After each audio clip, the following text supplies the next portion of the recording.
Hello everyone, कैसे हैं आप सब। तो आज हम बहुत इंपॉर्टेंट और बहुत कंफ्यूजिंग टॉपिक को डिस्कस करने वाले हैं, जो है pre increment and post increment operators in programming. तो प्रोग्रामिंग में दो तरीके के ऑपरेटर्स पाए जाते हैं जिनका दोनों का सेम काम है, इंक्रीमेंट करना। बट वो कंफ्यूजिंग क्यों हो जाते हैं? क्योंकि एक हम पोस्ट इंक्रीमेंट में यूज़ करते हैं और एक हम प्री इंक्रीमेंट में यूज़ करते हैं। इनका मतलब क्या होता है कि ये पहले वैल्यू को प्रिंट करेगा, देन इसे अपडेट करेगा, और ये पहले वैल्यू को अपडेट करेगा और ये वैल्यू को प्रिंट करेगा।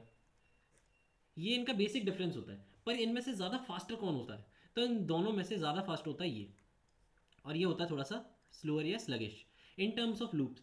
ऑल्दो इनका डिफरेंस नेग्लिजिबल है, बट ये थोड़ा सा फास्टर और पोस्ट इंक्रीमेंट थोड़ा सा स्लोअर होता है इन कंपैरिजन।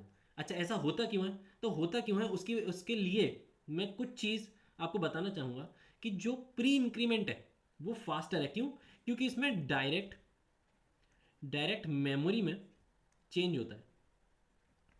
डायरेक्ट मेमोरी में चेंज होता है। इसमें ओरिजिनल की कॉपी बनती है, और कॉपी बनने के बाद ओरिजिनल जो है उसे अपडेट किया जाता है, यानी उसे इंक्रीमेंट किया जाता है। तो अपना काम करने के लिए ज़्यादा फास्टर प्लस प्लस आई होता है, प्री इंक्रीमेंट ऑपरेटर होता है। क्यों? क्योंकि उसमें डायरेक्ट मेमोरी में चेंजेस करे जाते हैं, और आई प्लस प्लस यानी पोस्ट इंक्रीमेंट में पहले उसकी कॉपी बनती है, देन ओरिजिनल वाले को अपडेट किया जाता है। इसलिए वो थोड़ा सा स्लो होता है, but although it's very fast. बहुत मिली सेकेंड्स या बहुत माइक्रो सेकेंड्स का अंतर होता है, और कुछ नहीं होता। अच्छा, अब हम इसका एक डेमोन्स्ट्रेशन देख लेते हैं छोटा सा। ये मैंने यहाँ पर एक कोड लिखा हुआ है, एक x0 और y0 से इनिशियलाइज करा हुआ है। यहाँ पर आप देख सकते हैं कि मैंने x प्लस प्लस यानी कि पोस्ट इंक्रीमेंट और प्लस प्लस y यानी प्री इंक्रीमेंट ऑपरेटर लगाए हुए हैं। ये काम कैसे करते हैं उसको हम देखते हैं। पोस्ट इंक्रीमेंट ने ओरिजिनल वैल्यू को जीरो रहने दिया। क्यों? क्योंकि इसने प्रिंट करा, उसके बाद ही अपडेट करेगा।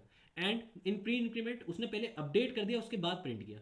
और जहाँ तक रही इनकी लूप्स की बात, तो लूप्स के लिए मैंने एक में पोस्ट इंक्रीमेंट और एक में प्री इंक्रीमेंट ऑपरेटर लगा रखा है ऑलरेडी। और जैसे ही हम इसे रन करते हैं तो हम देख सकते हैं कि इन दोनों का ही सेम काम है। जब हमने लेस देन 5 करा तो ये 0 से 4 तक चले, दोनों ही चले, और इन्होंने सेम तरीके से काम किया। इसका मतलब इनमें कोई भी डिफरेंस नहीं है, बट द मेन डिफरेंस है कि ये किस तरीके से काम करते हैं मेमोरी में। सो आई थिंक ये सब आपको समझ आया होगा। और आपके कोई भी कमेंट हो या फिर कोई भी डाउट हो तो आप कमेंट सेक्शन में डाल सकते हैं। Thank you for watching this video.